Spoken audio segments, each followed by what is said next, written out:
Welcome to another episode of Systematic Geekology. This is a space where we seek to create and cultivate healthy conversations between those things we geek out on and the philosophical and theological questions that often arise out of our fandoms. Like, what does it mean to be human? What makes a hero? What makes a villain? How do the stories and narratives we geek out on shape how we live in the world? We are your priest to the geeks. We aren't all ordained, but we see ourselves as mediators at the intersection of geek culture and going deeper in our faith. We don't always have to agree, but we do respect each other, and we see everyone as a beloved child of God. Everyone geeks out on something, so come geek out with us and enjoy the show.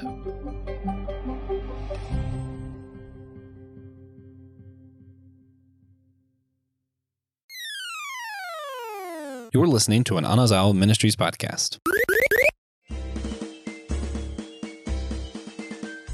Is it possible for war to change? We're going to be asking that question and more on today's episode of Systematic Geekology. We are the priests to the geeks, as part of our primarily political series going into the world of Fallout this time around. I am your host, Christian Ashley, joined, of course, by the greatest. He who is blessed by Adam himself to deliver his will into the world. TJ Blackwell. How you doing, TJ? Good, thank you. Excellent. So, TJ, man, as we're going through this primary political series, of course, we continue to ask these questions, starting with, who is your favorite political figure from real life or fandom? I'm pretty sure I said Teddy Roosevelt last time. Yes. I think that is still the right answer for me. No number two selection for you? I'm not very politically adroit. Most of the politicians I know about not because of policy, but because they're goofy. I see. Like Boris. Yeah. This is my fourth time on this series as well, so I'm starting to run out of my favorites. So I had to pull through, and I do remember the first time I watched the movie, Mr. Smith Goes to Washington. Jefferson Smith in that movie is someone, obviously, it's a highly idealistic movie, but it's done so because, hey, that's how government should work. You should have good people like Jefferson Smith in there. He's someone I'd definitely vote for. So I pick him as my answer to this, even though I've picked 3 or 4 other ones at this point in time. So, as well as all that, TJ, what have you been geeking out on? Solo Leveling Warrior. Yeah.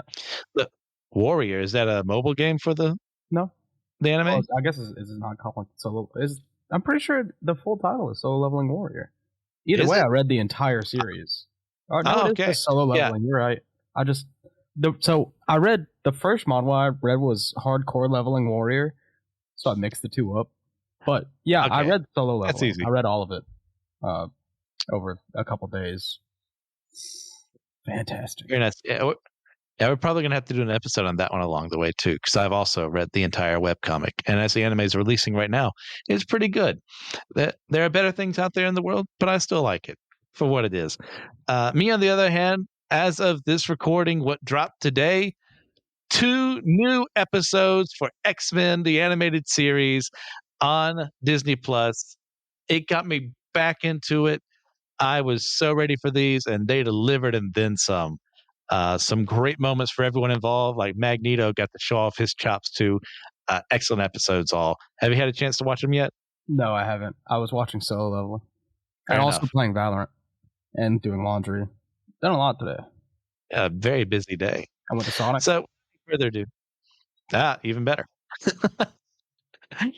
Without any further ado, we're going to get into Fallout. These games, I will put a caveat out here real quick. I have not played 1 or 2 or Tactics or Brotherhood of Steel.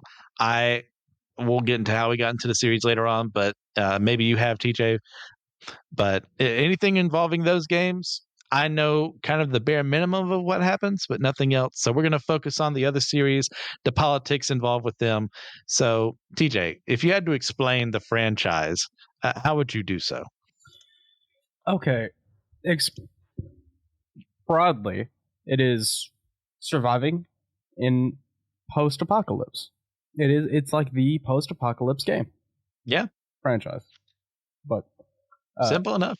Yeah, you're basically dropped into this world post-war. The nuclear bombs fell, wiped out pretty much everything. I think there are a few spots that weren't that ravaged according to the lore, but obviously that's not where the games are because that wouldn't be fun. And usually you have a mission, restore like water purifying machines, stuff like that. You basically thrust into the middle of a story in every game.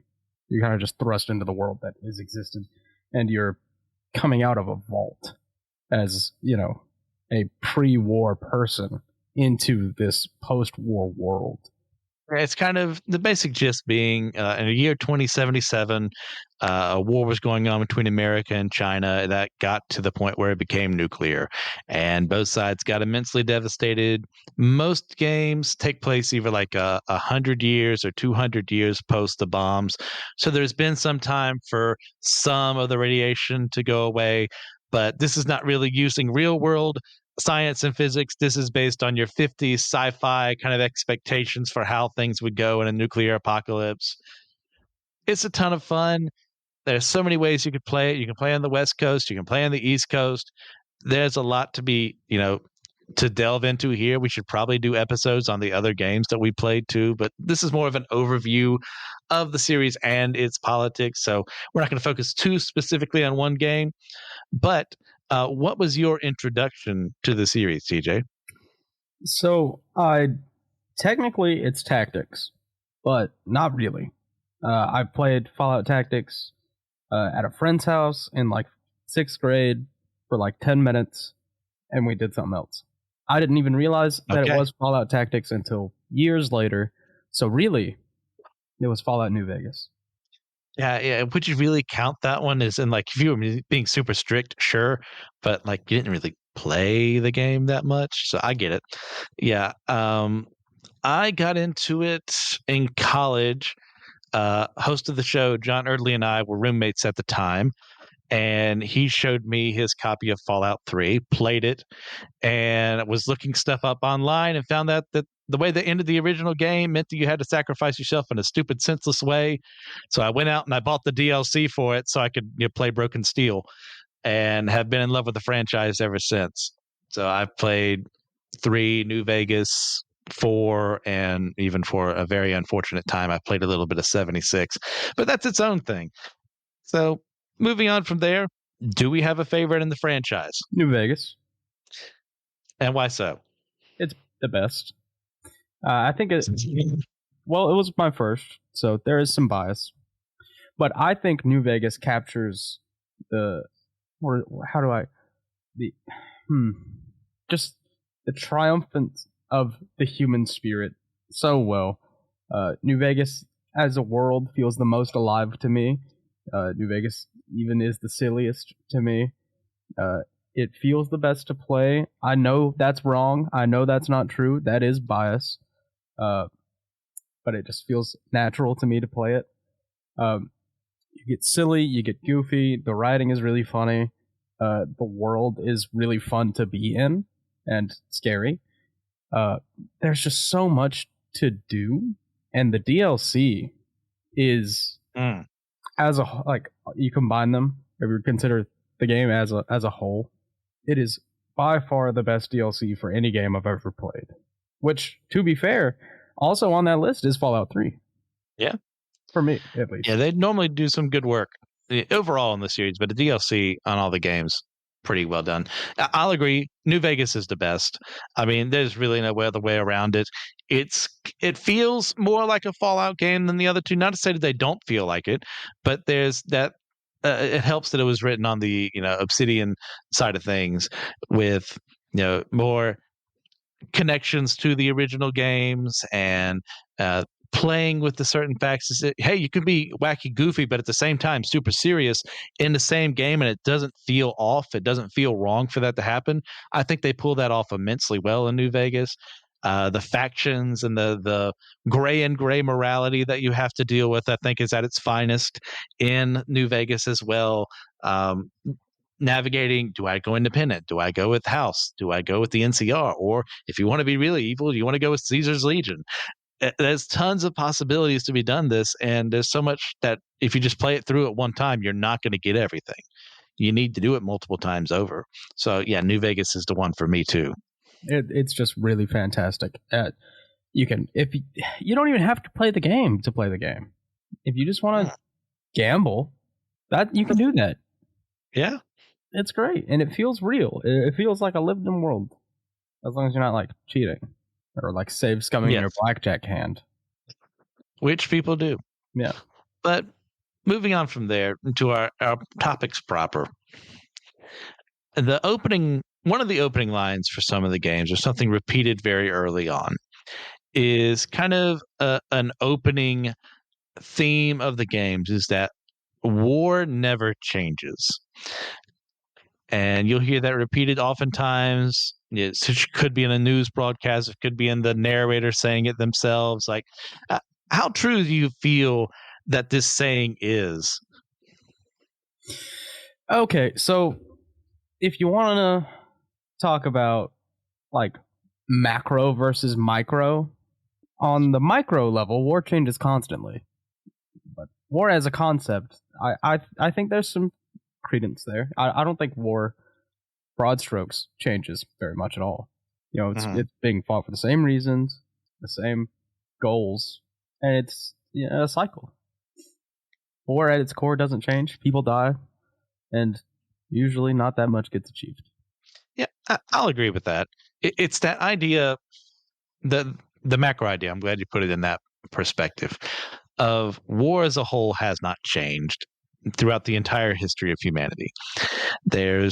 You could always argue there might be a good guy or a bad guy involved, or you could just say it's over territory or economic supremacy, or the wrong religion or what have you, or you're trying to control this sphere of influence that we really want. War doesn't change. Humans are humans. It's going to keep happening as long as we're on this earth in this form. But the subtleties, the micro ways of engaging in war are how war does change. In the fact that we're now in a more modern age where we have a drone that can kill someone from afar, from someone operating it miles away, that it doesn't have to physically interact with the battles being fought. You just press a button and people end up dying in the ways that, the biological warfare has always been a thing, but then World War I really, and chemical warfare really changed how things were going in that direction. So and the idea being is that war doesn't change because war has always kind of been a thing, as long as there have been multiple people fighting over land or what have you. Sure. But how it's conducted is definitely changed. Yeah. 400 years ago, a javelin was just a short spear. Now a javelin is a guidance system rocket launcher. So, yeah. Small strokes. And, yeah. I brought this quote up here because one of the things New Vegas does bring up is that, hey, war never changes, but men do through the roads they walk. Yeah, war as a concept may not change, but how we as people approach it shows who we really are, shows how we can develop through it. So I like that they did that. Yeah, and we see it. And we also see men who don't change. Yes, and they remain part of the problem. Mm-hmm. And men who do change and cause some more problems. Yes. Caesar being a good example of that, as someone who worked as an acolyte of the followers of the apocalypse, whose goal was to bring aid and medicine and knowledge to people, and then decided, well, this whole wasteland thing could really use a centralized leader, and I'm going to make that me, and then I'm going to use Rome. Recycle that from the past as my idea to take over this part of the world and have everyone under the banner of Caesar's Legion. Mm-hmm.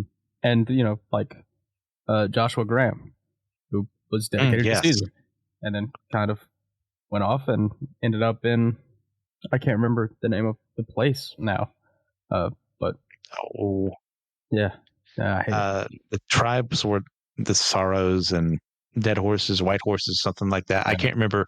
Was it Zion? Yes, I think so. Canyon, something like that. You basically win took Caesar's idea and was like, well, I'm going to lead these people to live a life that they'll enjoy. But boy, am I going to kill the other tribe. And that speaks a lot too to the whole concept of war never changes. Yet he's fighting a different kind of war than he did while he was a member of Caesar's Legion. He's in a way trying to protect this tribe, but his way of doing so is one of the things that's brought up against him, Joshua Graham, in that sense. The Burning Man himself is like, is it appropriate to teach this group of tribals here how to engage in war if it means protecting their way of life? And is he just too drawn in by revenge to be objective in any way, shape, or form? Yeah. Now, Honest Hearts, another great DLC amongst a lot of really good DLC. It's all so good. So, oh yes. So moving on from there, as mentioned previously, a large part of the backstory is the Great War or the Sino-American War, depending on who's talking about it, which was fought against by the communist government of China and the increasingly more fascist America. A way of interpreting that is that at this point in time, America has annexed Canada within the game started. Well, the war ends officially in 2077. About 10 years earlier, we annexed Canada compared to what we would do right now. So just get an idea of where we're at politically in the games. So how well do you think that this whole thing plays into the games, into its themes, in your opinion? I feel like some of the games, not at all. Mm-hmm. I feel like it was a lot. I didn't play 1 or 2. I've heard people talk about them a lot, watched a few videos on them, but I haven't sat down and dedicated the time to them because I know I will probably just give up just because I've never really liked isometric games that much. I agree. Yeah. But I feel like it was a bigger part of 1 and 2 in tactics. And then at 3, it became less significant, but it's still definitely there. And compared to New Vegas and 4, and I don't know about 76 because I will not be playing it, they don't really bring it up, except in like history books that you find and random people who are like, just bring up the war as a whole. In the newer games, it's a little more not subtle, but not as focused on compared to, as I understand how the earlier games went. I'm the same way. I can't do that whole isometric game. It's not that they're inferior quality games in that regard. It's just not attractive to me. You give me a Western style RPG or just give me an RPG, yeah, I'm in there. I'm in it to win it. But we do see in 3, in New Vegas, and 4, some aspects of that war being left behind.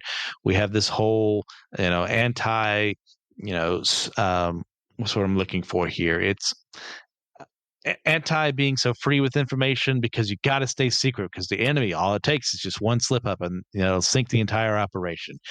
You have all these different military aspects being brought into civilian companies because they sense opportunity, they sense money. So you have Repcon, you have a couple of the other ones out there, even House's company as well got into looking into stuff so that they could, make a buck off of this war and their war profiteering sense. You have in 3, there are Chinese imperial remnants left behind. You can fight every now and then. You see their Chinese assault rifles on certain places, showing that they had a spy network in place in America and descendants who 200 years after the fact are still there. And in 4, you actually have a Chinese submarine out in the waters of Boston who, with a ghoul captain, a ghoul, by the way, for people who don't know, are people who are affected by radiation so much they're essentially immortal, but they look like their flesh is being eaten away. They probably lost their hair. They kind of look like zombies. They call them ghouls in the series. Live action. So Deadpool. It's there, but it's just not as focused on. Yeah, pretty much. Yeah. Yeah. In 3, though, they get Operation Anchorage. Yes. Lets you participate in the war. This whole thing, that's why I brought the image up there. Basically, this is propaganda within the midst of propaganda. In the war, China actually took over parts of Alaska, forcing America to fight back against them. That's where you play through Operation Anchorage, where you're in the kind of a hollow deck kind of situation, replaying that history, seeing the actual invasion from the American side of things. Yeah. Another good DLC. Yes. I don't think any of the Fallout, All right. like the 3D Fallout DLCs, are bad. No. I mean, obviously, I think New Vegas does theirs way better, but there's no reason not to get the DLC for 3 Or 4.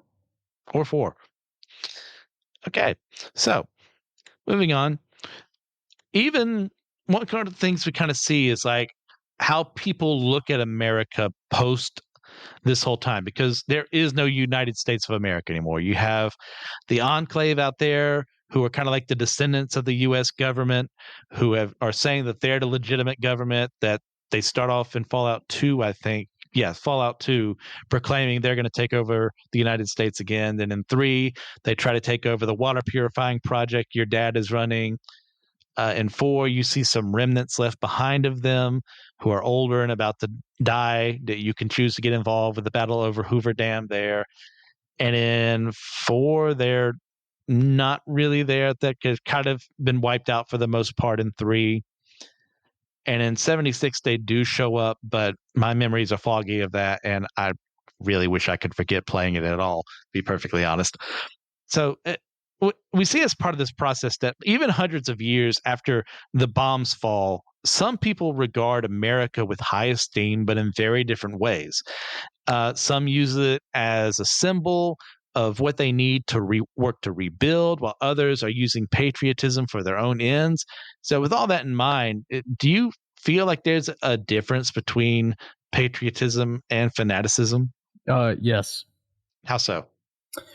There's levels to it. You can be patriotic and acknowledge that there are issues with your country that need to be addressed, but still believe in your country and what it stands for.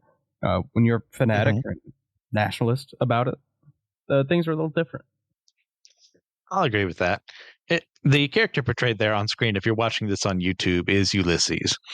He is quite well known amongst the fandom as someone who's kind of speaking for one of the main writers into how he kind of feels about Fallout. But at certain parts, there are some things distinct from the author himself, the writer, in that he carries the symbol of the American flag on his person as like an ideal of what the world should kind of go after, should try and change and become a United States in certain respects again. And if I ever misattribute his philosophy, well, guess what? It's kind of hard to peg down exactly what he thinks, even though all he does is talk at you for the most part.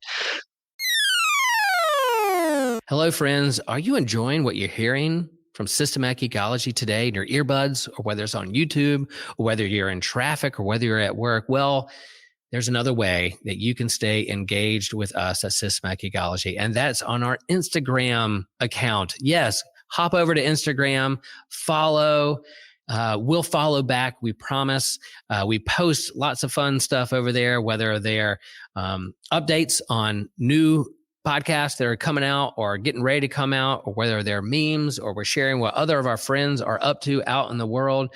Sometimes we go live at events, whether we're at a Comic-Con or whether we are just hanging out with friends on the back porch grilling out. You can follow us there. We also have videos and reels, like what's in Will's pull box from his local comic book store. He shares what he's reading in the world of comics. And then Christian is going to do some reviews of Spider-Man comics called Spidey Swing Bys. That's going to be fun. And then there's non-canon stuff. Non-canon? What? Yeah, Joshua's going to be reviewing one intellectual property from outside of the canon of his favorite fandoms, or a piece of literature that's a part of the biblical extra-canonical material. Man, that sounds like fun. But yeah, Instagram is one of my favorite social media outlets, and love to engage with friends and family over there. And so we hope that you can engage with us there. But there are other, like I said, the Enclave is there as well. Then you have other groups kind of reaching out. You have the NCR. They're trying to like kind of create a proto-America again. And they take certain things too far. They take certain things really well. It's showing a really flawed system because, hey, look, democracy is a flawed system. As beautiful as it is, as much as it does work, there are some issues that need to be taken care of. There is no such perfect system in the world, but I'm going to take ours. So in regards to patriotism versus fanaticism, I agree. There is a place to be very happy about the country that you live in, what it has done for the world, it is so good that we live in a country that we do, that we can even have a dissenting opinion on that. And then no one's going to get carted away to a re-education camp or something like that. That's a beautiful thing. But there are plenty of flaws in the system. You have systemic racism running throughout the history of the United States. You have illegal experiments done on certain members of the population. You have wars being fought in countries where a lot of the arguments would be made, hey, we never should have been there. And we're just trying to protect our own, financial and economic interests instead of caring about the people involved in the midst of these civil wars or these coups or what have you. So there's room to say, yeah, I believe in the United States of America. I still think the United States of America is the greatest country in the world. But it's also a heavily flawed country with politicians looking out for themselves, with people who believe in this American idealism, just stand up, be your own man and stuff like that, and then disregard other people who don't have the same opportunities as you. So how do I handle those two? How do I juggle them? Well, at the end of the day, America's just a country. It's only been here for less than 300 years. Who knows if it's going to last any longer than that? Countries rise, countries fall, but God remains the same. So my ultimate authority is looking to him, but he also blessed me to be in this nation, so I need to look after where he's put me. Yeah. It's just an easy trap to fall into. Oh, very much so. And I say that as someone who was a very jingoistic person as a younger man who would look aside things that the United States has done. Well, it's right if we do it because we're the good guys, versus having a more nuanced take on things. It's like, hey, praise the good, disparage the evil. You can do both. You can do both. All right. So as mentioned earlier, Fallout does take a lot of inspiration from the 50s, like in its politics and its themes and the way certain images are drawn, as well as how scientific advancements are handled as seen through the eyes of a lot of the sci-fi movies going at the time or the comic books of the time, in a way that radiation is handled, instead of the real world where, like I mentioned on Friday Night Frights when Joe and I were there, radiation should give you cancer, not superpowers.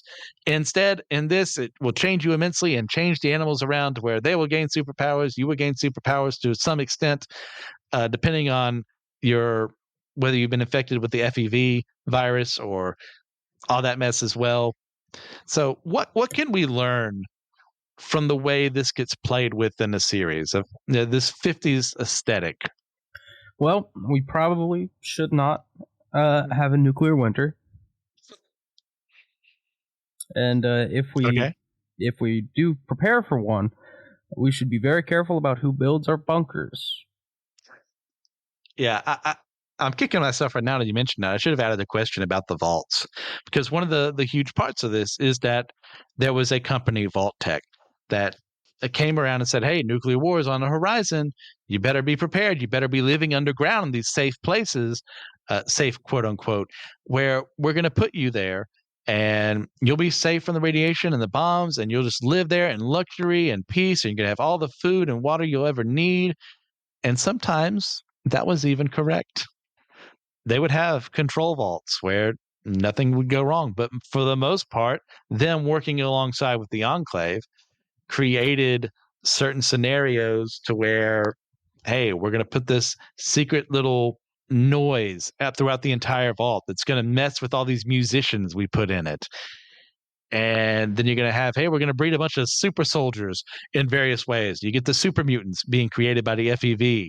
You get, in Fallout 4, you get the Gunners are more than likely a bunch of jacked up superhumans hit with a bunch of drugs in that one vault. I can't remember off the top of my head.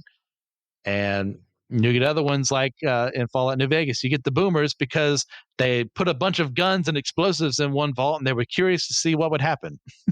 Yeah.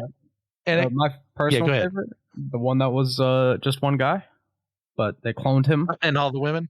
Yeah. Gary. Yeah. Gary. That's a different one. Yeah. Vault 108. Gary. Yeah, classic. Gary. Never has that name been scarier. No, but they would do literally everything. Anything they could think of. Yeah. And that's based off of like this idea of, hey, a 50s, you just trusted the government. You trusted what they said. And if an organization comes around like Vault Tech and says, hey, we're working alongside them for your sake to put you in safety, so that you better be signing up for those vaults right now because it's your duty as an American citizen to be prepared. Well, people just believe that because, not to say that there wasn't any dissent against the government in the Fallout universe before. We do see plenty of cases of that, and that people were fighting against it. We're trying to change things from within. Some people a bit more violently than others. But the vast majority of the populace enjoyed the wealth that was spread around, enjoyed just being who they were, and didn't care about the downtrodden, didn't care about anyone who was outside of what was seen as regular. And the games do use that as a great way to show, hey, we had this nostalgia about the 50s, and yeah, there's certain things to be nostalgic about. We were in an economic boom. We were seeing families being created, a boom in a population of people with a whole new chances of possibilities and scientific advancement, and allowing the United States to become a superpower in the world, to protect the world, to make sure things didn't happen. We didn't have a third world war, to fight against the oppression sent out by communist Russia and communist China, and so on and so forth. Those are good things. But there's plenty of things underneath the surface: racial discrimination, sexism, way more things than that, of people who didn't fit the bill of how you were supposed to just fit in. And Fallout plays with that too. So the same things happen. It's just happened to be the year 2077 when these things were going on. Yeah. So you got about 45 years, Canada. We're coming for you. That annexation is on its way. No, I would choose Mexico first, but okay, that's part of your Grand Imperial designs. Yeah, it's part of your campaign slogan. The Imperium of the East. Mexico first, Canada second. Yep. Okay. No, that's like world power. But what do you feel about the 50s science and the way they take things there? I love it. I love it. Yeah, a lot of things were predicted back in the 50s and 60s and 70s that would eventually be true, just not really the way it was thought of. And I love seeing them play out, their ideas in Fallout. And it's just kind of novelty, like vacuum tubes remaining prominent. I love it. I love the aesthetics so much. That kind of like 50s, everything is bright, bubbly. I just love the way it looks. Nuclear cars, which is just not feasible. Yet, I do feel like that might still happen. Thorium. But I'm a big fan. I love it. I love seeing it. I love the artwork. For a long time, in my head, was just constantly like steampunk, vacuum tube, like ancient sci-fi. I'm a big fan. Someone who really loves 50 sci-fi movies, 60 sci-fi movies, there's this pleasant kind of innocence in them of how they approach science, about a bunch of screenwriters who knew nothing about how science works, or nothing about anything else, just so they could tell a story about these aliens invading, or oh no, there's too much radiation means we're going to have Godzilla, or the giant Gila monster, or what have you. It's so fun to see how that played out. It's like, yeah, I know from a scientific standpoint, we're not going to have giant ants that breathe fire because of radiation. Maybe not likely. Yeah, maybe not because of radiation. Yeah. I'm not going to rule them out completely yet. Oh, of course. Yeah, we'll see. I know that there's probably never going to be a death claw in the world, and we're better off for that. Or giant rad scorpions, or super mutants, or ghouls, because that's not how the body handles radiation. But it's cool to see on the screen. Imagine if that's how physics and chemistry and biology actually worked in another realm, in another reality out there. The rules were different. Yeah, I want to see how that plays out. Yeah, I love it. And it's, some of them are a little bit more realistic than others. I do think the government might try to make a Deathclaw if they decide it's profitable. Deathclaws, Night Stalkers, Cazadors, all of them. They might deploy them all. But I doubt they will. I wouldn't be surprised if someone hadn't been looking up something like that before. Yeah.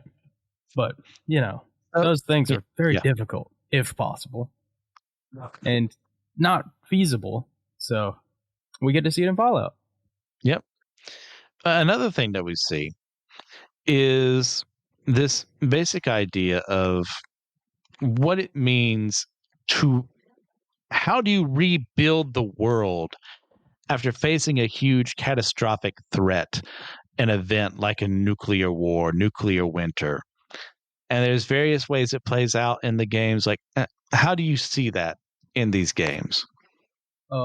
It is one of my favorite parts of the games as a whole. The communities that spring up, I love so Yes. much.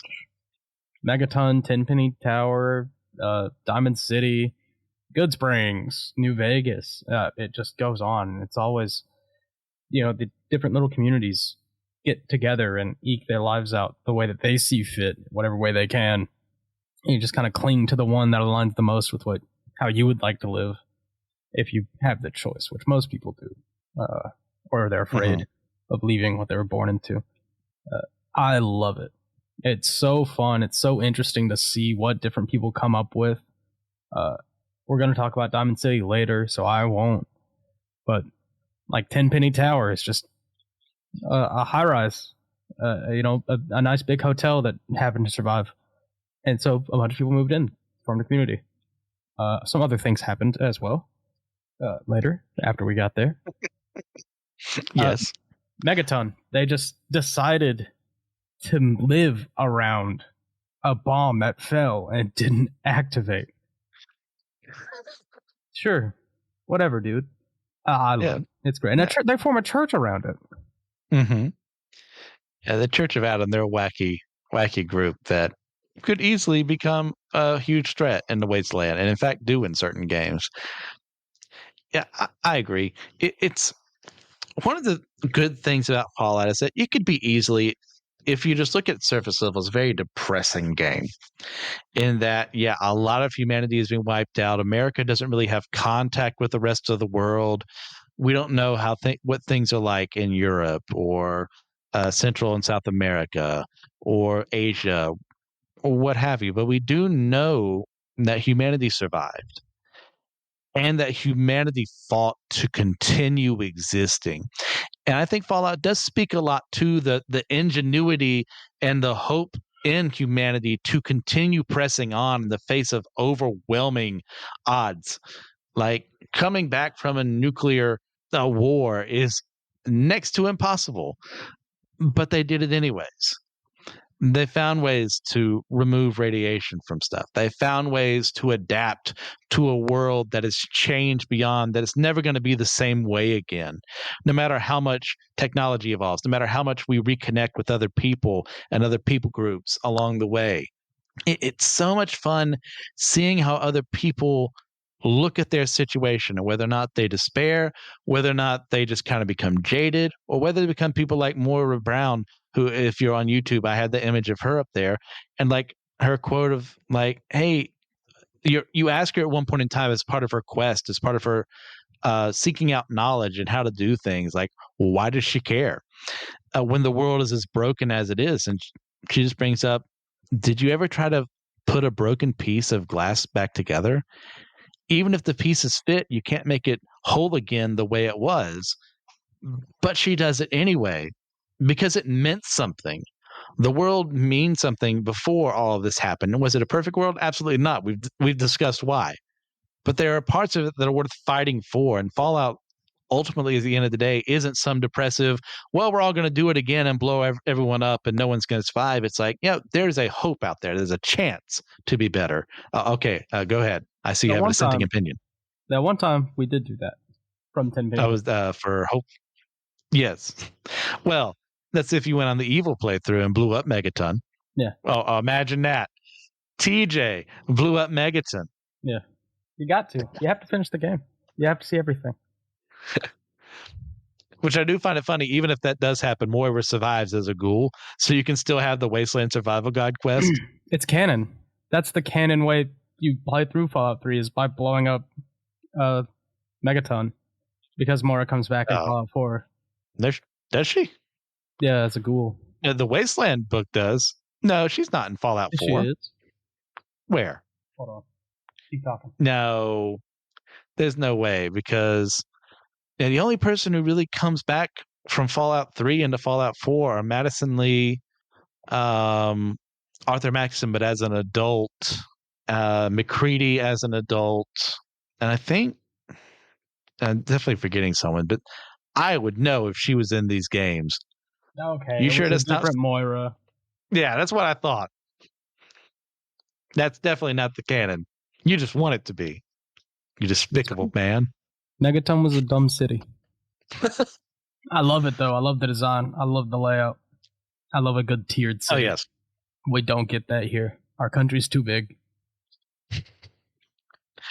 Now, in contrast to some of those ideas, one of the things that are kind of brought up instead of looking back at the past, especially in New Vegas in the Dead Money DLC, we see this call to let go of the past and move on to the future. So, how do you feel as this occurs in the games, and what can we learn from that ideal? I think Fallout New Vegas, particularly, and especially Dead Money, show this really, really well. Because if you're not a little gremlin, of course, the game makes you deal with that same choice of you have to let it go to live. Mm-hmm. You have to be able to move past this. Or you can sneak out of there with like 36 bars of gold and never have to do anything really for caps ever again. Yeah. Which is, I do that every time. Because, of course, why wouldn't I? Can't turn that down. But it is really effective at teaching the lesson to someone who isn't willing to go through the struggle of doing that, because it is not easy. There's like one specific way to do it, and you also have to play through Dead Money, which a lot of people don't want to do or aren't able to do well enough to make it out with the gold. I love Dead Money. I think it's the best one. Best DLC in New Vegas. A lot of people hate it. It feels, without forcing survival mode onto yourself, which is clunky and not very well fleshed out, Dead Money feels like a survival game. Yeah, you start off stripped of all your supplies with a bomb around your neck. If you go in these certain locations, it's going to blow up.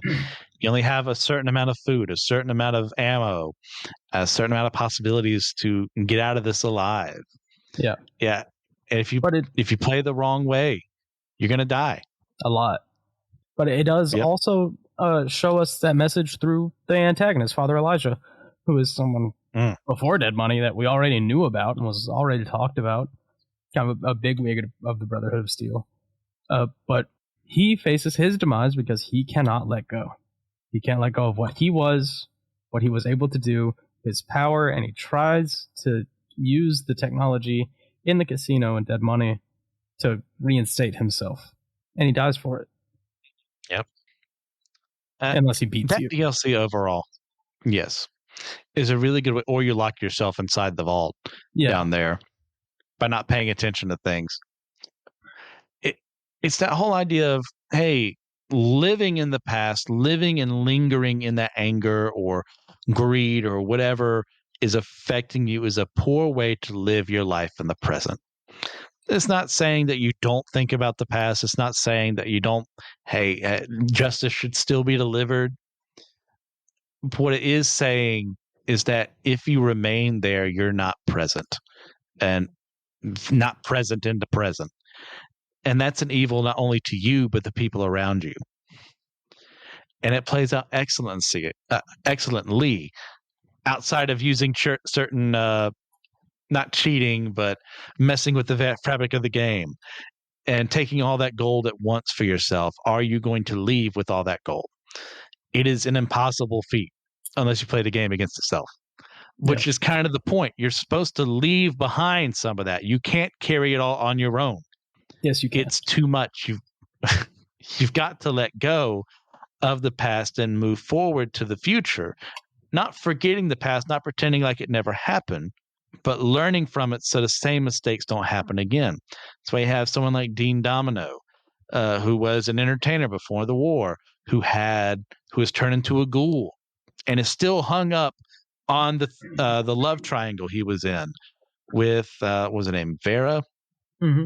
Vera, I think.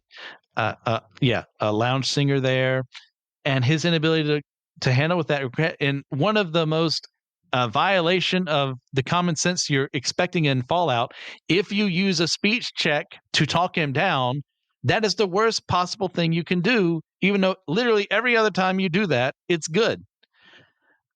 Because you use it over him and he can't live that down. He can't let someone else take control of his life again. So he ends up turning against you if you do that. It just shows how it corrupts you. Letting those things affect you to the point where this ends up a reality is just horrible. But there are plenty of people who live like that in the world, who become leaders in the world and allow that to affect them. Go ahead. It's really, I think Dead Money does do it the best, but it's also kind of the theme of every DLC in New Vegas, except Old World Blues. But even in Old World Blues, it is kind of like you're stuck in the past. But all of them, it's just you see people suffering because they can't let go of their past or your past. Man, it's really exciting. For the last one, we have Ulysses. He can't let go of the past as his time as a courier and his time in the Legion and a time that you accidentally blew up a town because you delivered something to it that you had no idea this was going to happen. And he can't imagine a world where something like that there has to be a reason for why that happened. It couldn't just be coincidence. There's something like he can't imagine a world where things just happen sometimes. And yeah, sure, I'm someone who believes everything has a reason, but I also know I'm not going to be fit enough to see those things in my limited human state that I'm in right now. But he can't let go of that idea. Old World Blues, we have all the scientists there who have uploaded their consciousness elsewhere because they can't think of a world where they don't exist. And they're out there making humanity better when this whole time all they've been doing is making things worse by bringing the technologies that they do into the world. Honest thoughts, we talk about Joshua Graham. He can't imagine a world where he doesn't get revenge against Caesar or Caesar, which is the actual correct Latin pronunciation, but I'm going to flip-flop between the two. And for Fallout 4, we have our main protag here who has that idea. He wants to live with his wife and child, or either way, if you become, because you can switch between the two, you can either be the dad or the mom who becomes your main character, and you live without your spouse and your baby's been taken away from you, and how that kind of ties in with how you play the game. Do you seek after your son and try to figure out where he's at, or do you make a new life for yourself in this whole brand new world? Like, how does that define you as a character? Yeah, it's really, man. Yeah, there's so much more we can go into depth here. Oh, go ahead, TJ. I was just going to say they're great games. Oh, absolutely. Like, and we're not going to touch everything today. Like, so if you guys want us to do the other Fallout games that we have played, caveat there, more than happy to do so. So, moving on from there, we have a bunch of different factions. This is just kind of some from Fallout 4. I couldn't find a photo with like every actual faction in the game, in these games. And they all have their different ideologies. But like, in your opinion, like, which one matches you the most with your ideals? It's kind of hard to say, because a lot of these are so particular to being post-war that that is the reason they don't exist currently. Like the Railroad and the Brotherhood of Steel and the Minutemen, even like Kaiser's Legion, the NCR, almost all of them are specifically post-war. But I feel like ideologically, I might be the closest to the NCR. Okay. How so? They're trying to reestablish democracy. That's a big part of it. They're pretty much the only one. Well, the Enclave, but for a different kind of democracy. Yeah, by default, I guess I'm in the Enclave because I'm American.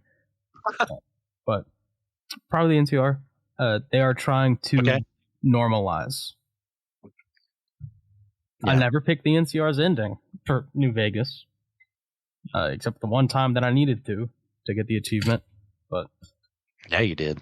Yeah, that's how I got the Caesar's Legion ending too. Felt really bad, but I needed it for the achievement. It's not canon, I swear. So that's some good points raised there.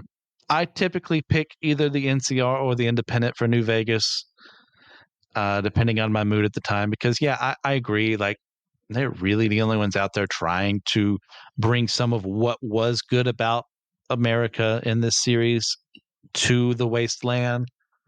And one of the huge charges brought against him is they may end up just as bad as the original America too. So that's something that needs to change. And as someone who does like to reform things within the system first, I get that. That's probably what I would do in that scenario. But I don't know if they'd be my pick. Probably not.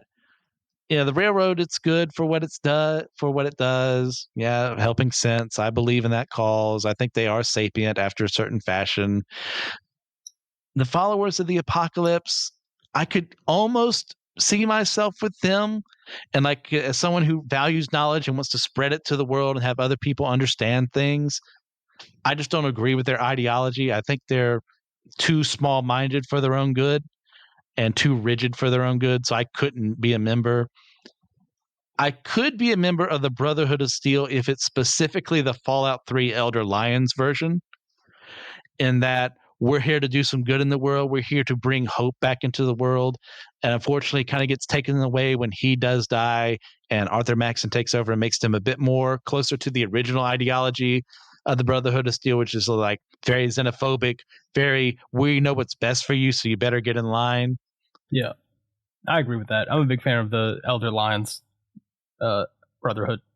Yeah, that they're doing some good in the world, and I want to be a part of something like that. And the Institute, if they weren't just so comically stupid evil, that's kind of a place I would like to be.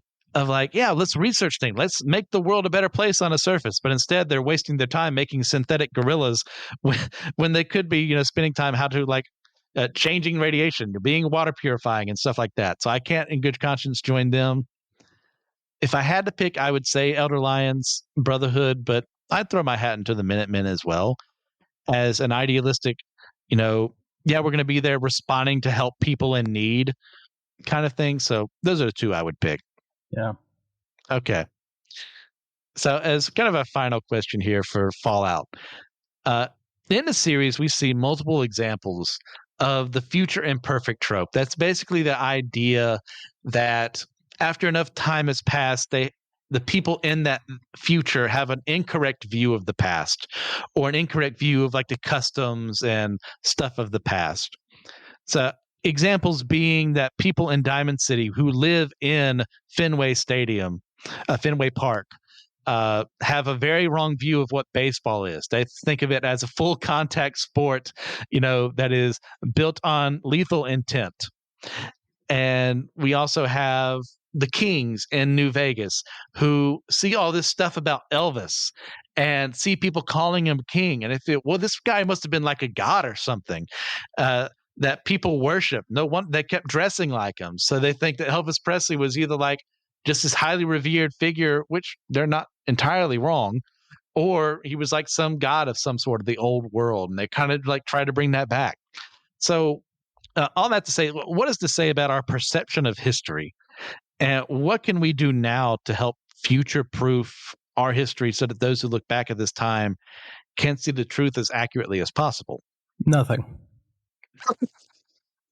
Writing this question, that's the exact answer I thought we were going to give. So I'm so happy.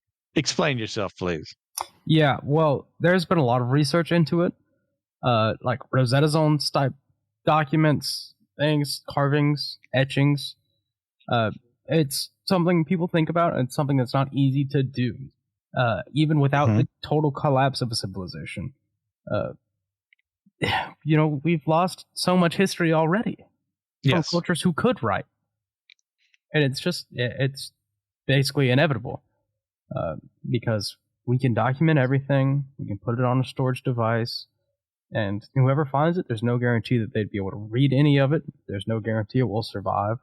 There's no guarantee that they'll have enough context to understand what we're saying. It's just not something we can guarantee. As much as I hate to say it, I agree. It's with the technology we have, sure, maybe we can find a way to preserve something on a disk or what have you that could survive for multiple years. But honestly, even the lower tech stuff like cuneiform tablets or hieroglyphics on a wall. Now, we kind of understand enough to get by on what they did, but we don't have everything. We have lost a lot to the sands of time. And some of that has to do with culture changing, with language changing, with uh, information being wiped out because, a Mongol horde came by or colonizers came by and destroyed everything around that area and suppressed information about the past. There's no way that I can see to perfectly preserve the information we have now. All we can do is just hope for the best, try and put it down, have locations where we can put it away, keep it safe. I mean, we have stuff like the seed vault for our biological life forms and plants that if something were to happen, if something were to go extinct, maybe we could hopefully make more after some cataclysmic event, but there's no guarantee those are going to survive. What if something goes wrong with the systems there? They're probably not going to last that long by themselves. It's something, not to bring it like a downer on this whole conversation, but we just need to make sure that while we're here, we preserve what we can and talk to those around us because, hey, language is going to evolve over time. Culture is going to evolve, and we're going to stop caring about the things we did before. We're going to say that we weren't good when we were doing those things, when some of those things were perfectly fine. So just preserve what you can. And if someone tells you that baseball was a full contact sport or people tried to murder each other, well, as fun as that idea is, it's just not true. Yeah. I mean, just think about how much of Egypt's culture alone that we lost. Oof. Yes. Cleopatra is closer to this year than she was to when the pyramids were starting to be built.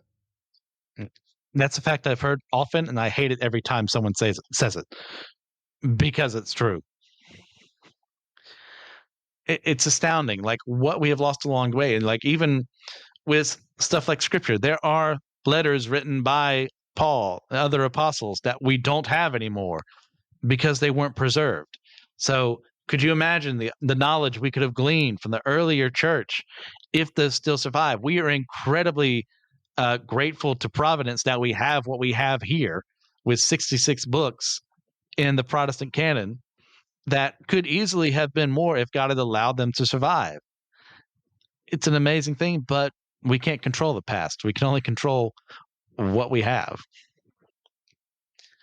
All right. You have anything else you want to add about Fallout before we head into our wrap up, TJ? Fallout Shelter might be the 5th best game in the franchise. It's a mobile game for people who didn't know. All right. Now, how would you rate and review maybe the franchise as a whole or individual games, whichever you feel like doing? Oh, no, I know what else we need to bring up. The Fallout show. Oh, yeah, that is coming out soon. Yeah. What's the date? I'm not sure, but so far, reviews aren't good. Really? That's very disappointing. Yeah, seems like they're going to go the Halo way instead of trying to think of another good show. I can't. Yeah, as much as I hate myself, I've been watching the 2nd season of Halo. It has gotten better for a given value of better. That does not mean it's good. So let's hope for the best. Let's hope they don't Halo it up. Yeah. But anyway, all right. Overall, 9 out of 10 easily. Okay. But, there are things that drag it down. Yeah. I wish Bethesda was better and stricter in their writing, tighter. They get a little too soft, and that's why I do prefer New Vegas with the good work that Obsidian does there. They're not to say they're perfect by any stretch of the imagination, even though I am going to give Fallout New Vegas a 10 out of 10. The franchise as a whole, I think 9 is a fair one to offer. 3, I'd probably give an 8, maybe a 7.5, depending on how I'm feeling that day. 4, I'd definitely give an 8.5. Do those numbers match up to what I said about 9? Probably not, but I'm going to say they do. So, guys, thank you for listening to another episode of Primarily Political as we go through these fandoms and see and investigate the politics within as this little brief series we're doing over time through systematic ecology. As well, we got to go to another question, TJ, one I've answered multiple times as well. What real life politician would enjoy your favorite movie / the next movie on your list, since you have answered this before? No, I came up with better ideas. Okay, I've go thought for it. of 2 politicians that I'm almost positive would like my favorite movie. Okay. Alexandra Ocasio-Cortez and Christian Cinema probably both like Treasure Planet. Ooh. I mean, that's probably a good litmus test for people. If they don't like Treasure Planet, I mean, are they really your friend? No. But I figured they're Couldn't young enough. possibly be. Yeah, They probably like it. that makes sense. Yeah. Since I've answered this like 3, 4 other times, I'm going to pick another favorite movie on my list. I'm going to go with Perfect Blue, and I'm going to be a little wacky with it again. I'm going to say we need to make Teddy Roosevelt a weeb, and we're going to start him off with Perfect Blue. We got to help him understand the idol situation in Japan and all the machinations of Satoshi Kon. He's going to love Perfect Blue after I'm done with him. So there's that. You guys have any opinions you want to throw out at us, let us know in the comments below, or message us on Facebook or Discord. We'd love to hear what you have to say on this stuff. As well, if you become a patron along the way, you get to vote on stuff like our All Reading Counts, where we are soon to be covering the novels that were selected, the novelettes that we just had a poll about. We'll be doing comic book series, graphic novels as well. If you want to say in that, head on over to Patreon, join up there at Systematic Geekology. We'd love to have you. So, TJ, do you have a recommendation for the audience to check out? Everyone should watch Solo Leveling. Okay. If you like anime. If you like anime and you like isekai but you're tired of it, watch Solo Leveling. It's like the opposite of an isekai. That's a fair assessment. He brought the game into the world. Pretty much. If you want to stay and you say, man, I really like New Vegas too, but you need to see it in space, then I'm going to recommend you guys check out The Outer Worlds. Also done, same company, very similar things involved there. A ton of good fun. Not a perfect game by any stretch of the imagination, especially compared to New Vegas, but definitely worth your time if you want to head somewhere like that. So as we move on to the end here, do want to shout out some patrons real quick. Thank you guys for all you do. Aaron Hardy, Daniel Sigmund, Trip Fuller, who we just did the Galactica episode with, had a tremendously fun time with him, and James Barrett. You guys are the best. Thank you for helping to keep the lights on. But remember, we are all a chosen people, a geekdom of priests.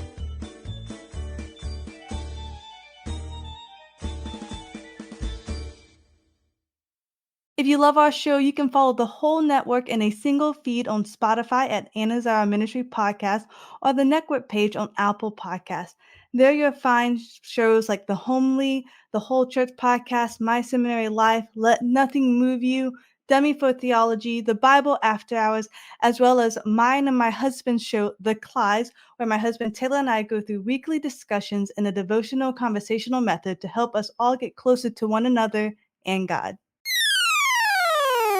If you'd like to support our show on Captivate, feel free to go to captivate.fm and find our show, subscribe. You'll get access to any future online D&D campaigns over there. You'll get an extra bonus question for 4 to 8 times a month. You'll get extra content like that through there. You also get a one-time donation you could make to help support the show right on Captivate. So you don't get anything for the one-time donation, but if you would like to just support the show once, do a quick donation, you can do that through captivate.fm.